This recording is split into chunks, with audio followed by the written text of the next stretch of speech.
Salut les amis et bienvenue dans cette nouvelle vidéo de présentation des vélos des pros sur GCN en français. Et chose rare cette année, nous allons vous présenter un tout nouveau modèle puisque la Bike Exchange a été l'une des rares équipes à changer d'équipementier. Donc bienvenue dans la présentation de ce tout nouveau Giant TCR de Cameron Mayer. Si ce n'est pas encore fait, pensez à vous abonner, c'est parti! Place donc à Giant pour la team Bike Exchange cette saison. L'occasion pour nous de retrouver ce magnifique TCR dans un nouveau coloris.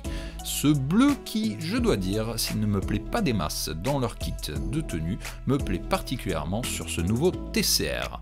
Il s'agit donc du vélo de Cameron Mayer, l'un des coureurs australiens les plus expérimentés de cette équipe Bike Exchange. On retrouve du tout Giant puisque les roues sont également des Cadex 65 à boyau, Cadex étant évidemment une marque dérivée du groupe Giant. Ce vélo est équipé du tout nouveau groupe Dura-Ace Di2 12 vitesses, à l'exception, et on commence à en avoir l'habitude, du pédalier qui reste l'ancien modèle pour des questions de disponibilité. Il présente un 54-42 à l'avant pour une combinaison classique 11 à 30 dents, et c'est bien du 12 vitesses à l'arrière. On notera la patte anti-déraillement qui n'est pas présente sur tous les vélos chez les pros et qui peut permettre parfois d'éviter quelques petits soucis.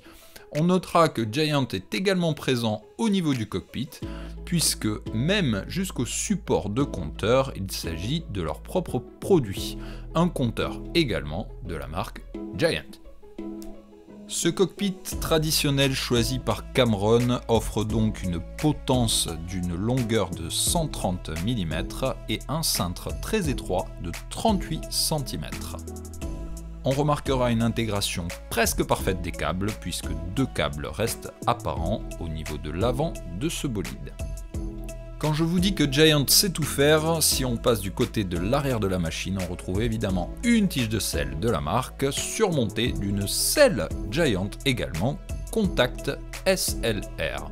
Pour compléter le tout, évidemment, les porte-bidons Giant, eux aussi, ne pouvaient pas manquer.